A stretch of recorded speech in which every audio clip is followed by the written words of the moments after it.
Golf on a river cruise sounds pretty incredible. You unpack once, sail through Europe, and play different courses along the way. But before we tried it ourselves, we had very practical questions. How's this actually going to work? Where do your clubs go?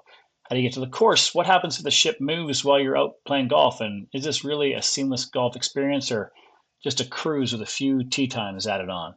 So while Kim and I were on board the Ama Magna, we sat down with Nicholas from LGT Golf, the team behind AmaWaterways River Cruise Golf program, to understand what really happens behind the scenes. And after experiencing the program ourselves, this conversation helped explain why golf and river cruising can work so well together for the right kind of traveler. Kim and I are on the Danube River researching how golf and cruising works together. We're super lucky to be able to have Nicholas from LGT Golf join us today for a bit of a chat. Nicholas, maybe start with just who LGT is, what it is you do, and how it ties into an AmaWaterways experience. So LGT is Luxury Golf Travel Solutions. We're a DMC, which means we are a company that handles the ground handling. We design, manage, and operate all the golf programs on the river for AmaWaterways. Let's walk the viewers through a bit of how the day unfolds for them. So we experienced this yesterday. It was lovely. You come outside and you guys are there waiting for us. The van's already packed up with our golf clubs, which we haven't seen since we got aboard the boat. We dropped our golf clubs off and they disappeared, and we don't see them again until our very first golf day. We walk outside, there you guys, you and your team, greeting us with your vans ready to go. Let's just walk the viewer through a little bit how that actual golf day progresses. Okay, so as we picked you up, we then drove down to Adamstal Golf Resort, and Adamstal is in the heart of the lower Alps of Austria. It's arguably the most beautiful golf course in the world. It was spectacular. It was spectacular. And it's not me who says that. Even Golf Digest says arguably the most beautiful. I concur. It was beautiful. And so we'll take you to the golf course. We'll set you up on the driving range. As you experienced yesterday, we even gave you some putting drills so that you were able to adapt quicker to the conditions of the different golf courses. Mountainous course too. Yeah, mountainous course too. And then you play golf, and while you're playing golf, the team is getting ready. We've got a table reserved in the restaurant. We get you back when you come back down while you're eating and enjoying a nice lunch and having something to drink to quench the thirst away from all those birdie putts. We take care of the clubs. So the clubs, while you were in the restaurant, we were cleaning the clubs. They were back in the van. They were loaded. They're ready for tomorrow's golf, where we're picking you up in the morning again. So that's essentially how it goes. Now, behind the scenes, there's a lot of things happening. So, for instance, yesterday, while we were going down to the golf club, the ship was moving upriver. Or downriver, actually. We left the ship in one town, and when you dropped us off, the ship was somewhere else. The ship's moving while we were golfing. Have that coordinated with AmaWaterways, so we know where the ship is. And then, of course, there are some times when things happen that only God and Mother Nature are responsible for. And then it's a lot of coordination between our team, between operations from AmaWaterways, both in Los Angeles, Switzerland, Basel, Switzerland, where their European operations are, and of course the cruise managers, the ship's captain. And if something goes wrong and we're involved, then it's absolutely nothing that we could control. God, Mother Nature, that's it. Right. It can be raining down sideways, so we just move the golf day to another day. Right.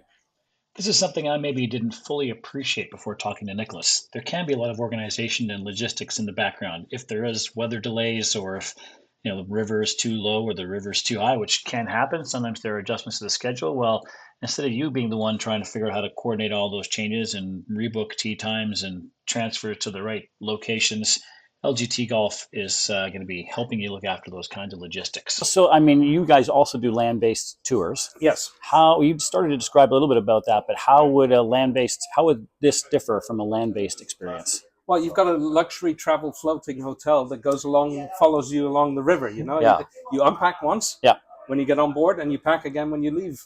You also don't have to think about where you're going to eat that night, restaurant reservations. I mean, it's all here for you. Your hotel's here, your restaurants are here. Now you're thinking like a travel agent. Yeah, no kidding. That's a very good thing. No, but you're absolutely right. You have breakfast, lunch, dinner. You have all the drinks that you could possibly imagine included within your meal times. Yeah. You got your sip and sail cocktails on the AmaWaterways fleet. You lack for nothing. Yeah. You don't have to worry about anything except for how many kilos am I taking back from the food that I'm eating while I'm on this trip. True enough. True enough. So it's a full-on service, and you're on the ship. You have a day of golf. Then maybe the next day there won't be any golf. You get to do excursions and so on. And for couples who play golf, that's fantastic. Yeah. But then the question arises: well, my husband doesn't play golf, but I'm a fanatic golfer. Yeah. I'm putting myself in the role of a woman here. Now, imagine if you're on a resort and the person who's not playing golf, the person who's playing golf is out playing 36 holes in a day. Yeah. And the person who's not playing golf is sitting there and after 2 days saying, I need to go home because I am bored out of my Something golf. else to do. That's not the case with river cruising because every day the ship stops at a location. You have up to 3 or 4 different excursions. You can do whatever you'd like. You can go shopping. You can just sit and chill on board and have a cocktail, or experience all the wonderful sights that you see around along the journey. And then at the end of the day, the golfer comes back, the non-golfer comes back. They share what they did that evening. They both were able to do something without either one of them having to compromise. And I think that's the unique thing about Gulf River cruising.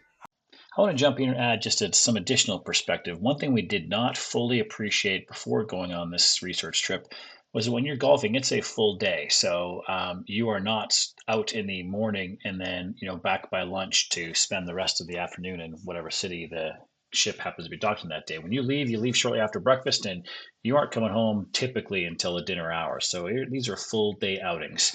So as far as who that kind of trip is going to work for, certainly couples who both enjoy golf and for whom golfing is better than a day of sightseeing because you are going to miss out on a lot of what happens during that day. So you might suffer from a bit of FOMO with respect to that. Nicholas was mentioning couples where one golfs and the other doesn't.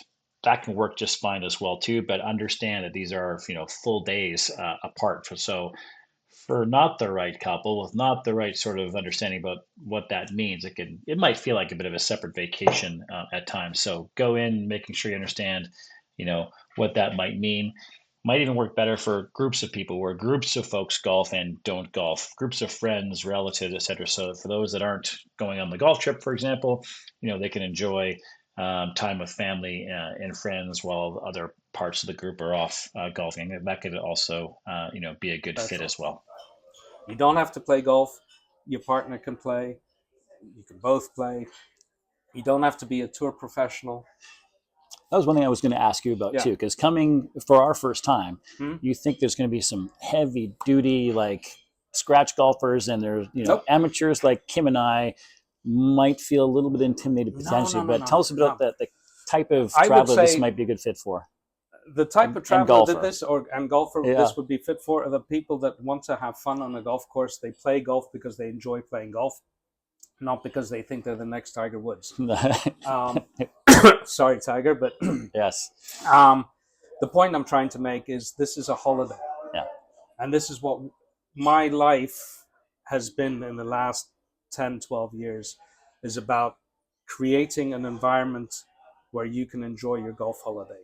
Nothing else. Yeah. And then I would say, like I say, we were maybe a bit nervous going into the very first day, but once we got there, it was a great group. There was 19 of us, I believe, at the course yesterday, a mixture of couples and families out playing. And once we sort of got settled in and got to meet our playing partners and everything, it was not an intimidating day at all. It was wonderful. No. And, if honestly, I mean, on our team, we do have a PGA pro. We do have myself. If somebody's really struggling, we're always there to help. There was one more question about the courses too that I forgot to ask earlier. Did they change from season to season sometimes, or even from sailing to sailing, or are they pretty locked in for you guys, or does that? You mean which courses? Which courses? Yeah. Well, let me answer that and then elaborate. Okay. We have a set courses that we picked. Yep. And those are our set courses. And then there might be a time when there's the European Tour there. or there might be a time when they have an event, Yep. and then we have an alternate course picked. Now, when I say alternate course, everybody's probably sitting there watching this and going, what does that mean? No, Yeah. they're equally as good.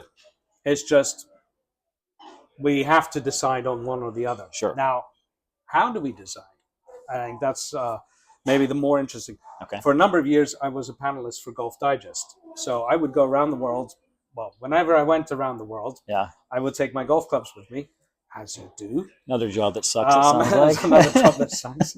And we would rate golf courses. And at the end of the year, we would give these ratings. So it's based on shot making, architecture, playability, fun factor, maintenance, quality. All of these elements make up the score. And then once a year, Golf Digest publishes this list of the world's top 100 golf courses, Yeah. top 100 in America, top 25 in each country. Yeah. And I was one of these contributors that Cool. went and did that.